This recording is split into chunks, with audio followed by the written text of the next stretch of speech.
the Honorable Thomas Tavares Finson, President of the Senate, the Honorable Marisa Dorempo Filbert, Speaker of the House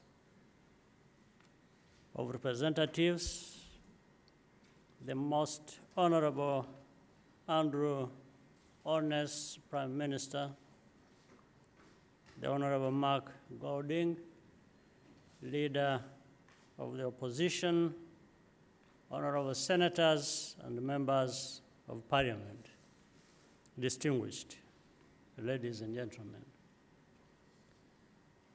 I feel great honor to be standing before you today to address a joint sitting of the Houses of Parliament of Jamaica. I thank the Parliament of Jamaica for this distinction.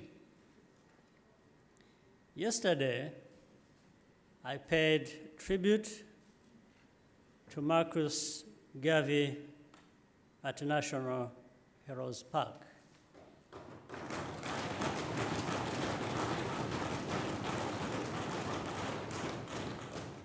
More than 100 years ago, he envisioned a united Africa for the Africans of the world. It is no accident that the idea of African unity arose from this very island.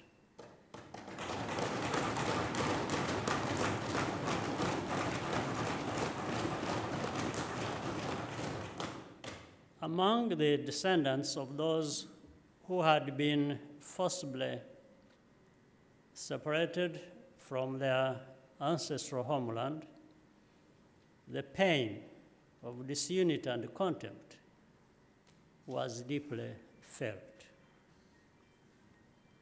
The ideas championed by Garvey and many others on both sides of the Atlantic Ocean reverberated in Africa as well. From the struggle for independence to the subsequent challenges of nation building, the Pan-African ideal has served as a guide for how things should be, even if we do not always live up to it in practice. Celebrating what we share as Africans and the African diaspora helps us to confront the harsh realities of this world we live in. Even now, we are constantly reminded that we have to work together and support one another. Jamaica will celebrate its 60th anniversary of independence on August 6th this year. Rwanda will mark the same milestone just a month earlier on July the 1st.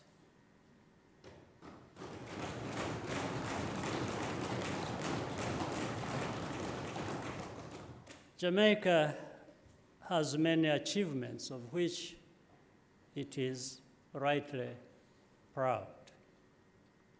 On behalf of the government and people of Rwanda, I wish to congratulate you here today. The launch of the Jamaica 60 celebrations last night was a fitting tribute to the enormous progress Jamaica has made. Independence is a date in history but it is also a mindset. The power of an anniversary comes from the opportunity to remind a new generation of the struggles that came before.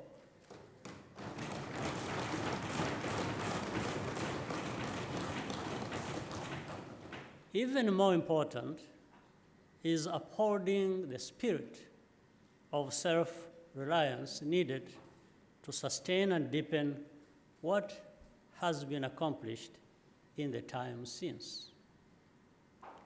Whatever we have managed to do for ourselves as a people, we can always do more and better. This historical duty is part of what unites us as children of Africa. We are therefore very honored to be here with you at this very moment. I have a simple message to share today. We are not strangers to one another. In our diversity, we share common traits. Our peoples are resilient, creative, and, as our common history shows, also indestructible.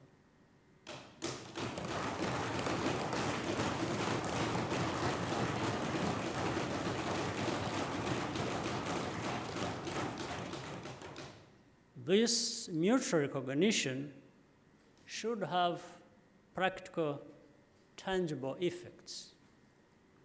We belong to a number of important multilateral bodies, including the Commonwealth and the Organization of African, Caribbean, and Pacific States. As the newest member of the Commonwealth, Rwanda is proud to host the next Heads of Government meeting in Kigali in June this year. And I can't forget, again, as mentioned earlier, to thank Jamaica for supporting Rwanda at the time of need.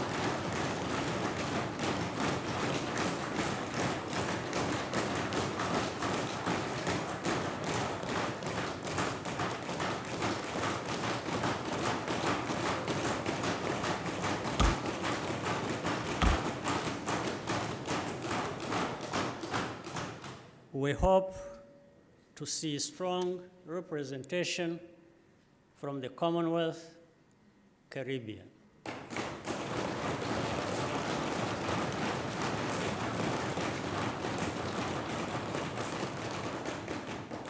And you will be welcomed home.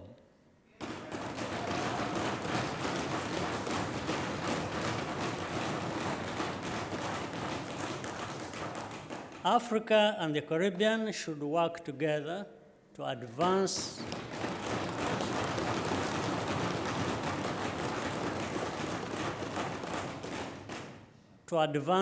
common positions in these bodies where our interests align, as they often do. Climate change and global health are two urgent examples. But Africa and the Caribbean do not have to relate to each other only through intermediaries. Our diplomats tend to meet in New York, London, or Geneva. I have no problem with that, but we could do it otherwise, directly.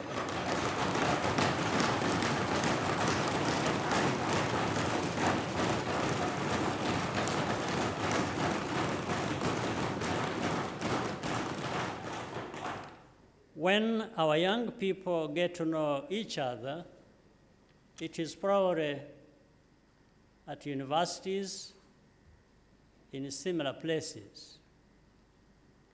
We could do a lot more. It is high time for Africa and the Caribbean to work together in a direct and sustainable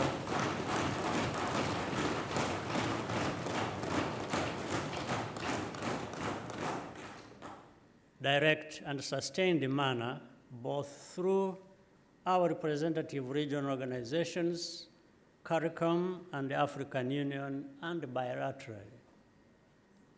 The first Africa CARICOM summit last September was long overdue and must be built upon.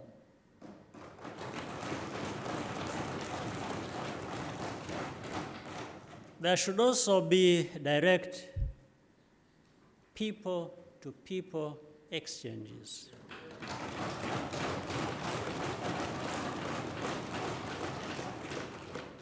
Particularly for the youth and entrepreneurs.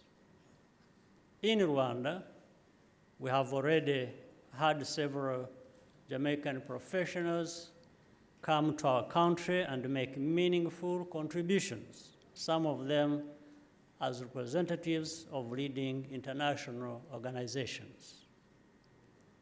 This has only made us want to see more people from Jamaica and this region in Rwanda.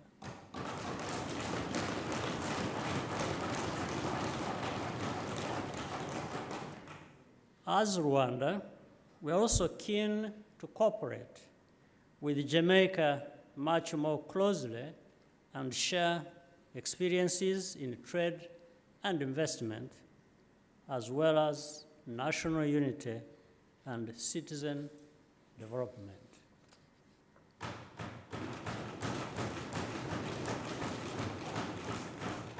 Let's exchange with each other directly and thereby honor the history that joins us and make it a potent force for practical cooperation in the modern world.